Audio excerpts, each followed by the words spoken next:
There's a quote attributed to Lincoln. He says, "Be sure to put your feet in the right place, then stand firm." The other day I was listening to Dan Carlin's podcast called Hardcore History, which, side note, is an incredible podcast. Guy's a brilliant storyteller. And as I was listening, there's a specific idea that I wanted to dive into, an idea that I believe if we make an effort to understand and fully commit to, is capable of changing our lives. But first, some quick context, right? So Dan starts off this episode called King of Kings, talking about the Battle of Thermopylae in the year 480 BC in ancient Greece. It's that famous story that a lot of us know where King Leonidas leads that small army, which includes 300 Spartans against this massive Persian military force that's invading.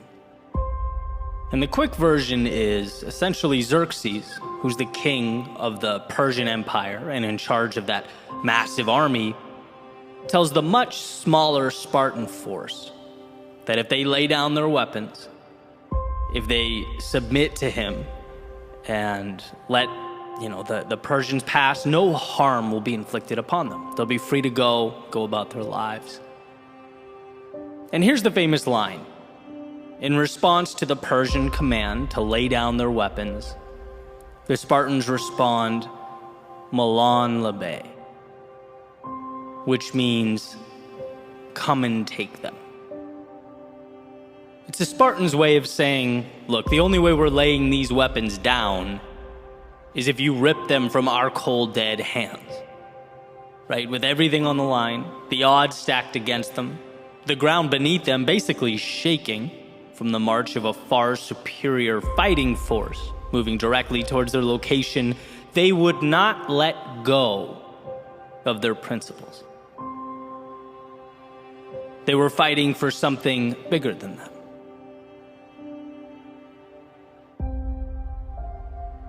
And I couldn't stop thinking about this idea long after I hit pause on the episode. I guess I was awestruck by the power of living life with that type of conviction. Because I know in my soul that's the North Star I should be gravitating towards. We all should. The strength to be unrelenting with regard to that which we care about. The aforementioned quote from Lincoln about finding the right place for our feet and then holding steady. With everything you have, all that you are, holding firm. I just couldn't get that out of my head.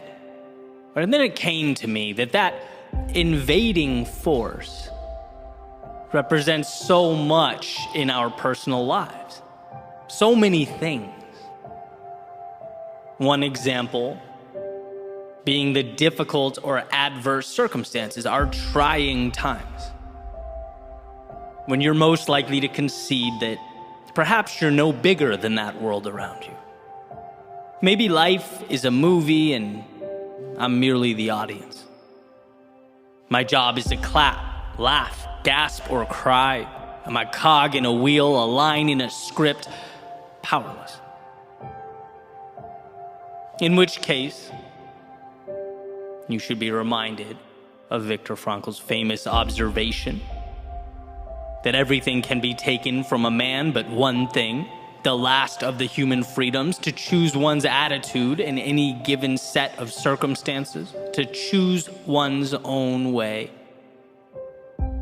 In other words, the outside world may change. It may evolve, but it will never have power over how you choose to internalize and view what's happening. That's innately yours. So when the circumstances feel like they demand more than you can give, when they suggest you leave your interpretation of life behind, the correct response is, as the Spartans defiantly said, "Come and take it." That army could represent a pushback against your values, the pillars of your individual foundation that you feel, amidst all the pressure, tempted to let go of. After all, it's easier to retreat than stand toe-to-toe with others. It's easier to abandon than it is to defend, at least in the short term. But as Victor Hugo writes, you have enemies, good. That means you've stood up for something sometime in your life. The enemies, obviously not being the point. I'm a believer in the conservation of enemy approach to life. Allies just pragmatically get you a lot further, but here's the reality. Anyone who stands for something will undoubtedly create divide. They'll be criticized and condemned. And when one feels the pressure of that criticism, they must understand that it does not invalidate who they are or their worldview. That is yours. You are the only one who can give up or relinquish that control. So as the Spartans said, come and take it. And then lastly, my thoughts went to the little things that make us who we are. Those tiny pieces of ourselves that we, little by little, one by one, over time give away. The concessions that fade into the background as we evolve to fit in so that we don't stand out. As Emerson beautifully put it, to be yourself in a world that is constantly trying to make you something else is the greatest accomplishment.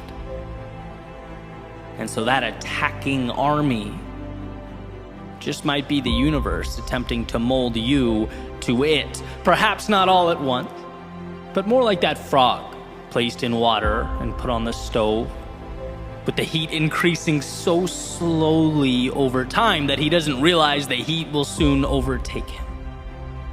Externalities do not dictate. They are objects in need of meaning, and you are the architect here.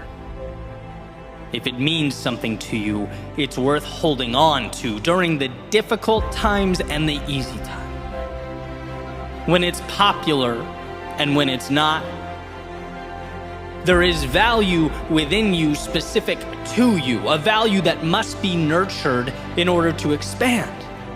Others can't and won't see that. The world around you may, even with all its complexities, seek to suppress it. But that flame is there. It's there and it's yours. And to anyone or anything looking to extinguish its light, come and take it. After all, what is a life if not one lived on your own terms? The goal is not to simply exist, but to define the plane on which you'll evolve, to devise your own parameters. Be yourself as that world looks to make you something else. So here's to digging deep, to finding within yourself the courage to stand up to the great armies of chaos, conflict, adversity, and their perpetual conquest. To remember how strong you are, how much control you have as you navigate the unknowns and redefine the right nows. Don't let your strength be the thing you give away. Don't let your heart be what gets left behind. Don't let your thoughts become illusions of what could have been if only you'd held on. And look, I'm not saying it's easy. In fact, I know that the meaningful road will necessarily be the one that requires the most of us, that makes us question who we are and where we're going. It will ask that when our minds race with doubt and our knees shake with fear, we find a way to stand regardless, to walk to our demons, look them square in the eye and proclaim that whatever it takes, we are willing to give. That we will fight until there's nothing left, go until we can go no further, and hold with conviction all that matters most. So the next time life demands that you fall back or bow down, the next time chaos emerges in the distance and asks only that you lay down your arms, Here's to being strong enough, certain enough, courageous enough to say one thing and one thing only: come and take them.